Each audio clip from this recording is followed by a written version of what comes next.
Gonçalo Júnior, tudo bom, cara? Como vai? Prazer te receber aqui. Prazer enorme estar aqui. Jornalista? Sim. Escritor? Também. Roteirista também. Faço algumas coisas. Aliás, tem que fazer, né? Várias coisas, porque senão a gente não vive, né? A gente tem que bater o escanteio e cabecear. Correr pro gol, pegar. Jornalista hoje é uma profissão muito complicada, né? Né? As pessoas não leem mais. Os jornais estão acabando, as bancas estão sumindo. E aí tem um prazer de escrever meu falou, livros. se você quiser fugir de jornalista, entra numa redação de jornal. Não tem mais jornalistas nos jornais. Não tem. Né? É triste isso. É um fenômeno tipicamente do Brasil. Do Brasil, né? Outros países que eu já tive a oportunidade de conhecer, a imprensa é forte, as bancas de jornais existem, mas as pessoas só querem saber de WhatsApp. E paradoxalmente, formam-se cada vez mais jornalistas no Brasil. É uma das profissões mais desejadas pelos jovens. E é uma mão de jornalismo, rádio e TV. É uma mão de obra que a internet não está absorvendo. Não está absorvendo. O que resta mais é a TV mesmo. Né? E você já está no jornalismo há quanto tempo? Eu diria que é uns 25 anos. 25 anos já? Já. Você pegou bom tempo, então, do jornalismo. Você pegou uma boa época. Eu peguei a transição, eu peguei a máquina de escrever, eu peguei a fotografia a papel, que você fotografava com... Revelava, tinha que escolher, riscar com um giz, um lápis, exatamente pra fazer o recorte, né? Recorte da foto que você queria. E peguei a chegada da máquina digital, o computador... E a internet. E eu tive um prazer, eu trabalhei 8 anos na Gazeta Mercantil, e eu tive o prazer ali entre 96 e 2003 de cobrir a chegada da internet no Brasil, né? Então fiz muita reportagem, cobri a chegada da primeira internet de graça, que foi, me lembro bem, foi em janeiro de 99, como essa coisa foi se transformando, a paranoia que... Tinham coisas assim hilárias, né? Diziam que, por exemplo, que as pessoas não precisariam mais sair de casa para comprar, que os shoppings iam acabar. E, quer dizer, esqueciam que você precisa de convívio, né? De relacionamento, de contato com as pessoas, visual, contato, de apertar a mão, de conversar, de comer nos lugares públicos.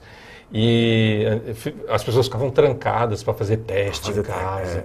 Será que eu vou conseguir? Vou ficar 2 meses. Eu compro o livro pela internet. O supermercado manda trazer as frutas aqui. Era muito louco. Hoje as coisas estão se acalmando. Um dos mitos que havia na minha infância, pelo menos, é o seguinte: não, as máquinas vão chegar e vão substituir o trabalho. Os homens, a gente não vai precisar mais trabalhar. As máquinas vão fazer tudo. Pô, a gente trabalha cada vez mais, cara. O mundo está cada vez mais cheio de máquinas, a gente está trabalhando cada vez mais. Cada vez mais. Hoje, por causa disso aqui, e parece que você trabalha às 11 horas da noite, às 8 da manhã, você não tem mais hora. Né? Vibrou de madrugada. Você atende, porque será que é alguma coisa? Né? E o tempo voa, né? E o tempo voa. Quando você se dá conta, você está no meio do ano. Parece que foi ontem o Réveillon. Impressionante, né, cara? O Gonçalo, vamos falar disso aqui. A subversão pelo prazer, Queria mostrar a primeira foto que a gente tem aí. Coloca no ar a primeira foto. Este sujeito de cabelos brancos, esse respeitável senhor de cabelos brancos. Não parece um padre, assim? Parece um padre, olha, ainda mais com essa camisa toda fechadinha. Faltou assim. Mas é um senhor, é um cavalheiro ele. É um senhor de quantos anos? Ele tem 72 anos. 72 anos. É um gentleman como pessoa, um cavalheiro no trato com as pessoas. Ele tem um rosto meio grego, uma coisa meio, né? Parece aquelas esfinges gregas. Meio papal, né? Meio papal, exatamente. E ele é o autor de uma obra vastíssima, enorme. Ninguém diz que ele tem uma obra tão... Ele tem mais de 40 livros publicados. 40 livros publicados. Em torno de 50 com as antologias. E eu diria para você que ele é o maior autor erótico do século XX no mundo. Mas sem dúvida nenhuma. Ele é Milo Manara. Milo Manara. O grande Milo Manara. Bota as outras fotos aí. Claro que eu selecionei cuidadosamente as fotos para a gente mostrar, porque nem tudo dá para ser mostrado.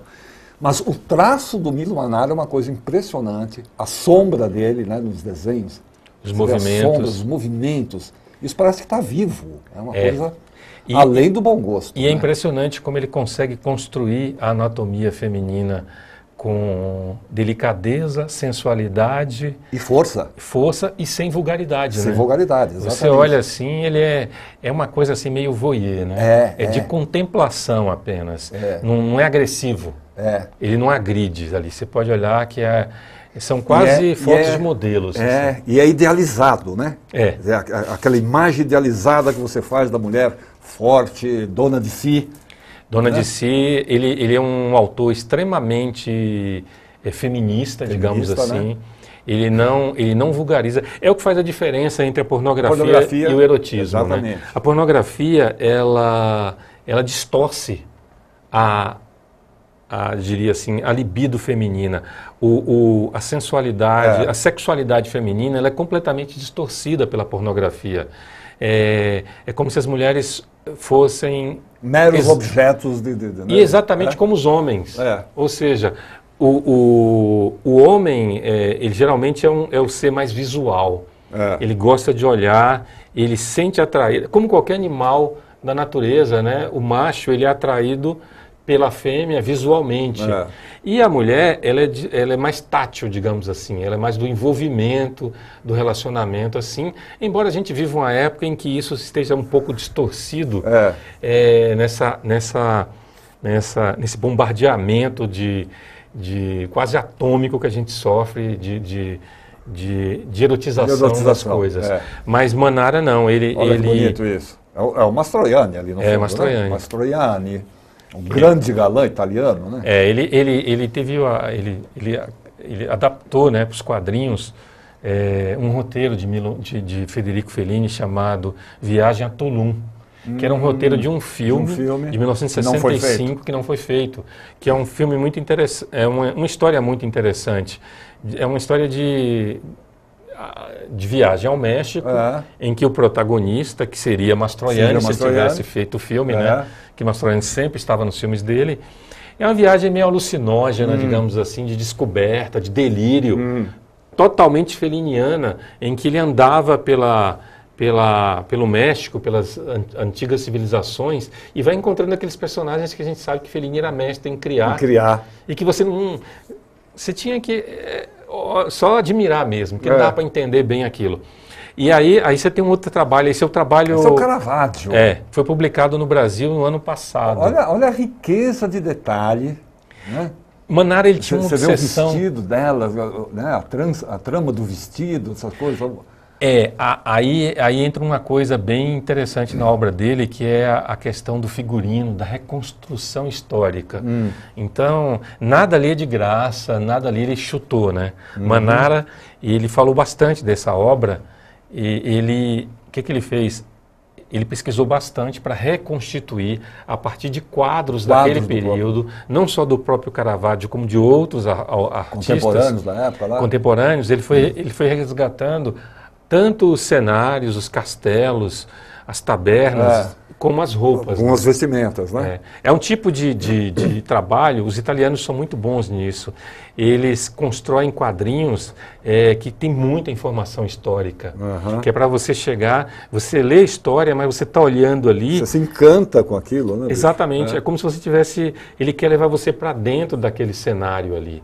Então, os artistas americanos, os brasileiros, nem sempre têm essa preocupação. Então, a fidelidade histórica...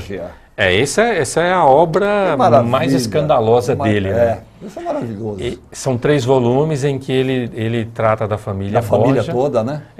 E ele mostra os porões do período mais terrível. Os Borgia tinham muito o que mostrar, né? Muito. E a podridão, na cúpula da Igreja Católica, né? No Vaticano, lá pelo século XIV e XV. E a mesma coisa, a riqueza do vestuário... Né, os detalhes, olha a corrente dela. Até detalhes mínimos, assim, de bijuterias, de joias, o corte do cabelo, tudo, Manara, ele é muito reconstituição mesmo, né, Dora? Se você tivesse fotografado isso. Aqui essa é uma versão... isso é muito legal. Como é que chama? Gullivera? Gullivera. O Gulliver feminino. Isso. Aquele gigante na terra do Lilliput. Você imagina... Aí Manara surge como mestre das fantasias universais humanas, né?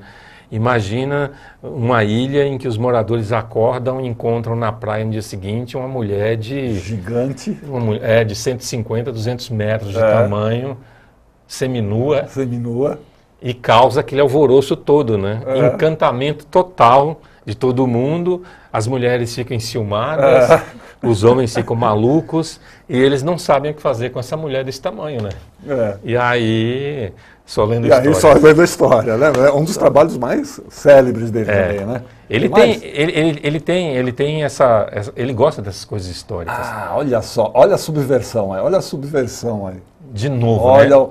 A Itália, um país católico, extremamente católico, conservador.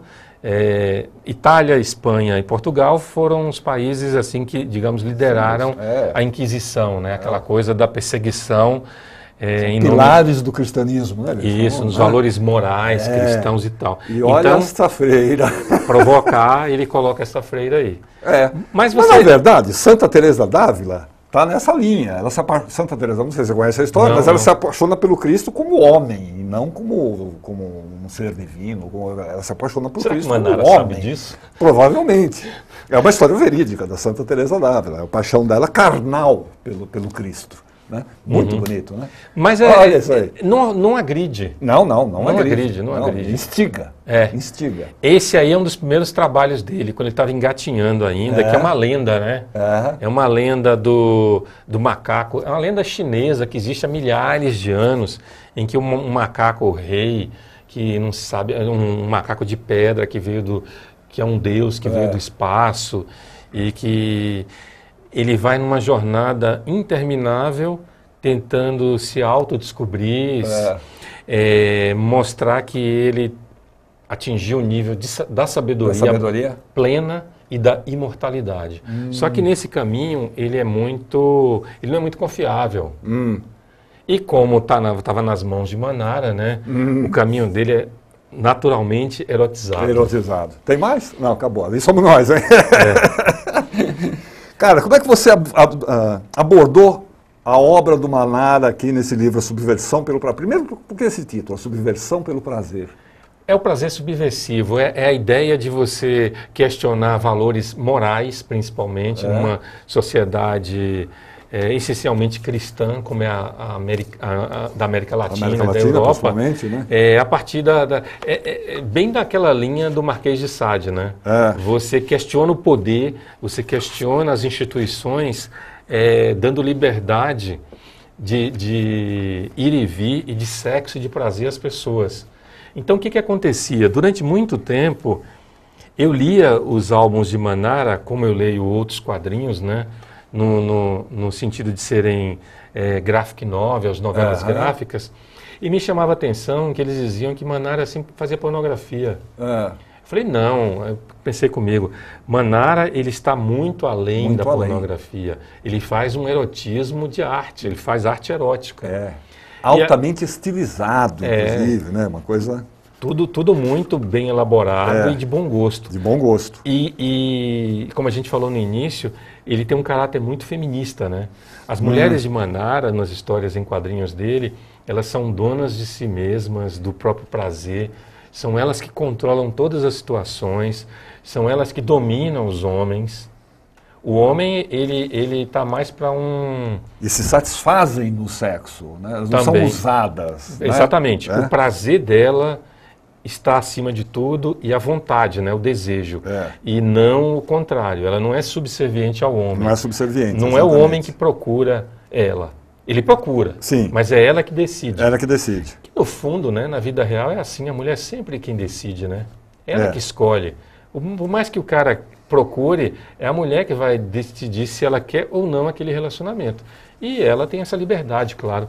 E aí eu fui atrás e fui analisar, falei assim, bom, vou fazer é o único trabalho acadêmico, na verdade, porque eu gosto de escrever biografias, né?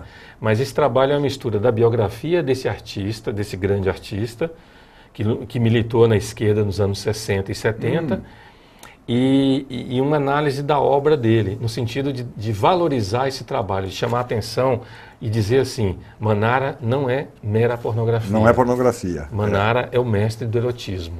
Era essa a intenção. E as mulheres são sempre muito bem cuidadas nos desenhos dele. São muito bonitas, são muito fortes, são muito... Magrinhas, bem Brigitte Bardot. Bem, né? Brigitte Bardot, exatamente. Ele segue aquele padrão de beleza de Brigitte Bardot. Ele exalta a mulher. Exatamente. Né? Ele exalta a mulher. Você resumiu bem isso aí. A obra dele às vezes até contemplativa, né? Às vezes até contemplativa. Uma pena que não dê para mostrar tudo que tem aqui, tá? Mas eu acho que o livro, Atílio, é um... Ah, isso aqui que a gente estava comentando antes, só te interrompendo um pouco. Sobre?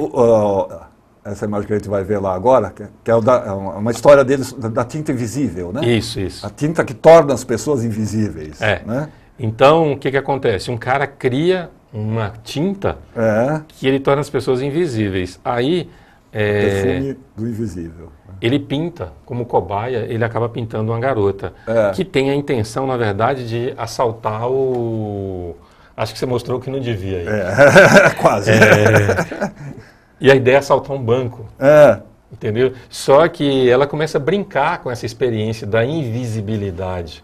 Porque ele também se torna invisível. Ele também se torna invisível. E você sabe que isso virou uma série famosa num canal pago americano de filmes de sexo, né? Virou uma série de 12 episódios que fez bastante sucesso. Agora, você aborda isso como aqui? Você pega por tema, você pega por obra? Como é que eu vou caminhando, né? Você vai caminhando. A vida dele, os primeiros trabalhos, quando ele tinha 6, 8, 10 anos de idade, ele passa um período ali como um artista anônimo, né? Fazendo material para os italianos, aquelas revistas eróticas de... A Olivera lá. De produção... tem um dedo em cima ali, né? Tem um dedo em cima.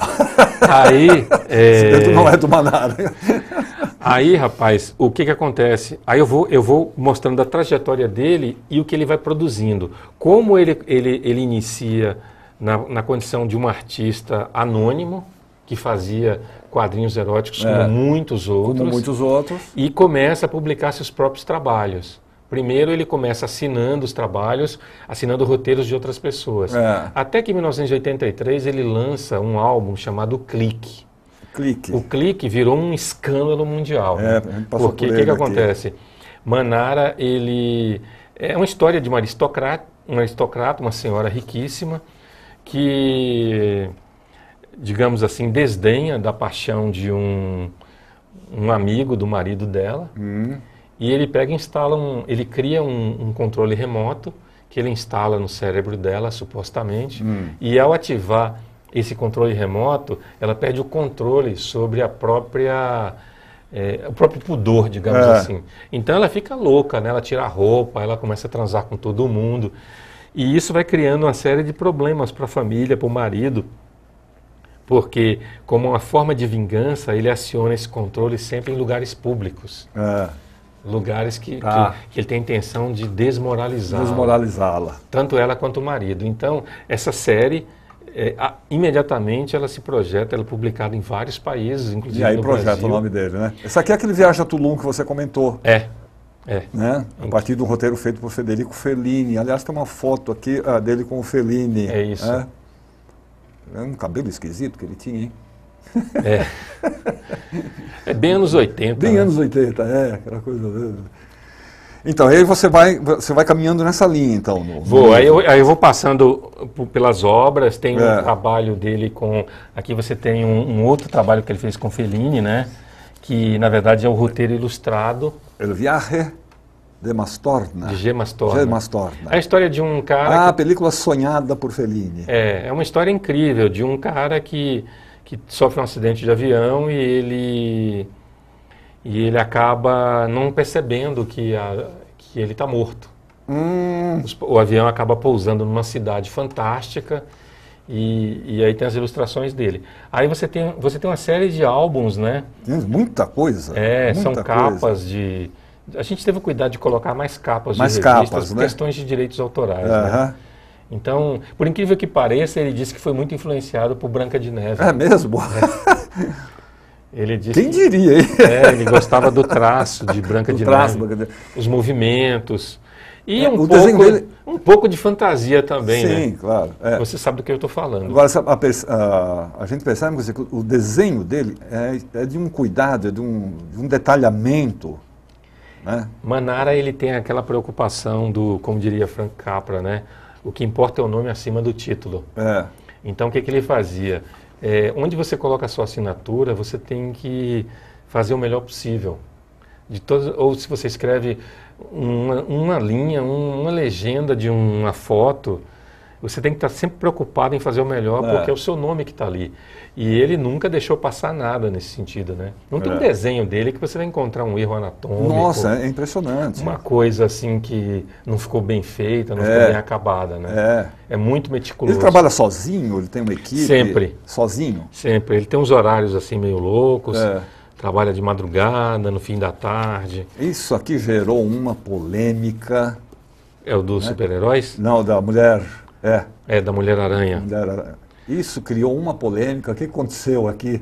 Aí já é uma sátira. Aqui já é uma sátira. É uma sátira da mulher do Homem-Aranha, da namorada do Homem-Aranha que morreu. Né? Aí ao lado você tem o original. Esse aqui é o original. Esse é o original. É o seguinte, a Marvel foi comprada pela também Disney. Uma sátira, que você está vendo o Homem-Aranha ali. Homem-Aranha. Eu acho que na página anterior tem o original. É o original? Deve estar por aqui, né? Ou posterior? Não. Eu acho que foi de fora mesmo. Ficou de fora. Então, mas de qualquer forma, ele fez esse desenho. Ele fez esse desenho. E aí, o que acontece? Não é esse aqui? Essa daí, esse exatamente. Aqui. É o de baixo. Esse é original. Entenderam que essa posição dela era muito ousada, erótica, vamos dizer assim, muito erótica demais para super-heróis. Para super-herói. Mas é uma implicância, porque... Principalmente um super-herói que foi comprado pela Disney. Né? Esse é o problema. Eu acho que esse é o grande problema que vai ter a Marvel, os heróis da Marvel, nos próximos 20 anos, né? Porque a Disney, ela é uma instituição... assim, muito carola, zelosa é uma tradição americana que vem desde a época da Segunda Guerra Mundial, né? E aí essa capa foi censurada.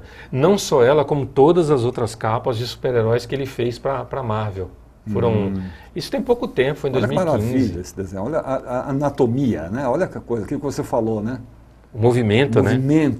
Né? Parece que está voando mesmo. Você tem a impressão que vai voar, vai sair daqui.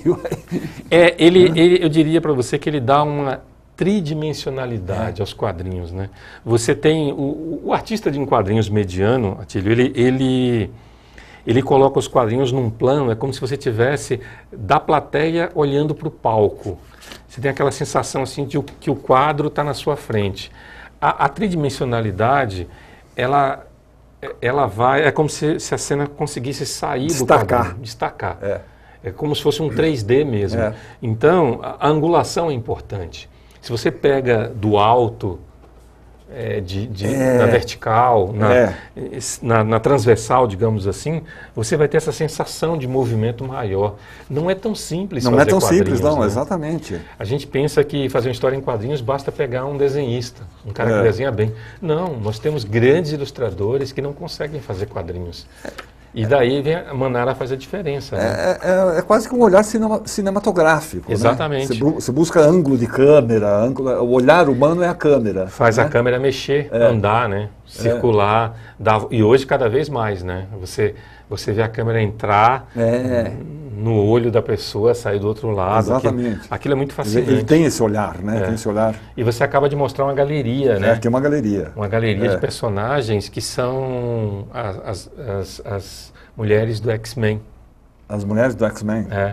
Ele foi convidado para fazer uma versão que o roteiro não importava muito, né? O que valia mesmo era o traço dele. E aí você tem também a mulher ali, ele misturou as garotas do X-Men com algumas personagens clássicas, como a namorada do Flash Gordon, que você está vendo ali, de branco, e mais embaixo é a mulher de Ferdinando, né? Ferdinando, aquela série, né? Ferdinando. Que há muitos anos não sai, né? Você não vê mais esses quadrinhos. Então, tem alguma coisa assim, remete um pouco, às vezes, a pin-ups também, né? uma aquelas tradição. Garotas, né? Que é uma tradição americana. Né? Tradição totalmente americana. Né? Nós tivemos também alguns grandes artistas aqui, né? Alceu Pena, Benício. Nós tivemos esses artistas que faziam pin-ups. Mas eu volto ao que você falou lá atrás, é uma coisa de contemplar a beleza feminina mesmo. Aqui, ó. De você olhar... É bem isso. Aqui a beleza sem agredir. Sem agredir. E sem ser vulgar, né? O Barbarella, aqui, Jane Fonda, no Barbarella, que era o contrário, né? Era um filme que parecia uma história em quadrinho. Né? Barbarella tem talvez o mais alucinante início de filme já feito. Já feito, né? Exatamente. Que é um striptease sem gravidade dentro de uma espaçonave. Coisa fantástica. Essas mulheres, hoje a gente vendo, elas são colocadas, essas heroínas, esses personagens, elas são colocadas muito como meras personagens adultas, eróticas. Mas, na verdade, elas estavam num contexto da revolução sexual dos anos 60. Então, se você pegar Barbarella, principalmente naquela Valentina, época, e muitas outras, né? Tem muitas outras personagens. Tinha uma chamada Xana, Bianca. Essas personagens, elas refletiam um anseio feminino daquele momento, né? Tudo causado pela pílula anticoncepcional, né? A pílula mudou completamente o comportamento das pessoas a partir de 1960. A pílula chegou ao Brasil em 61. 60 e pouco, E aí com ela vem a revolução sexual, o amor livre. E as mulheres começaram a absorver a ideia de que prazer não era pecado, que elas tinham direito a isso, né? Porque até os anos 40 era pecado. Sim, você pensar nisso. Uma mulher que desse qualquer bandeira de prazer na cama, ela tinha que ser exorcizada. Ela era levada para o padre. Vagabunda. Para fazer. Quando ela ia para lá, o padre, olha minha filha, se você pensou nisso, você tem que rezar 1000 Ave-Marias. Então, você pensa numa mulher fazendo sexo com o marido e rezando, para não ter desejo. Era assim, era uma coisa absurda. Então, o Manara continua em atividade, continua desenhando, continua trabalhando. Em plena forma, aos 72 anos. Eu não me lembro o nome agora, mas no final de 2016 ele lançou um novo álbum na França e na Itália, que deve chegar em breve aqui ao Brasil. Tem muita coisa dele publicada aqui no Brasil. Tem bastante. Tem muita coisa esgotada, eu acho que precisa de um tratamento mais cuidadoso, né? Juntar numa editora só, fazer umas antologias, porque ele tem uns álbuns que continuam, né? De continuação, merece. Enfim, eu queria muito que as pessoas descobrissem Manara sem preconceito, sem resistência, e conhecendo um pouco da vida dele e da obra, no ponto de vista em que eu coloco, e depois ir atrás dos quadrinhos. Legal. Entendeu? O livro se encontra, como é que é? Esse livro, ele tem na Martins Fontes, na Livraria da Travessa, no Rio de Janeiro, e pode ser na Amazon, e ele pode ser comprado também no site da editora, que é o www.editoranoir, que é noir, né? .com.br. Legal. Tá bom? Um lançamento bem recente, né? Está sendo lançado no seu programa. Opa, a primeira... Se eu soubesse, tinha comprado uma champanhe. É a primeira entrevista que eu dou sobre o livro. Que legal. Sério? Bom, obrigado pela deferência. Com o maior prazer. E logo você vai voltar aqui para falar de um outro trabalho, né? Vou falar, se você quiser, sobre o cantor Evaldo Braga. Evaldo Braga. Você conhece Evaldo Braga? Fala que música ele cantava. Sorria, meu bem, sorria. Vamos marcar isso aí. A gente volta e vai intercalando com as músicas dele aqui. Com as músicas dele aqui, ótimo. Gonçalo, prazer, hein? Muito obrigado. Parabéns pelo trabalho, tá? Valeu. Legal. Falou.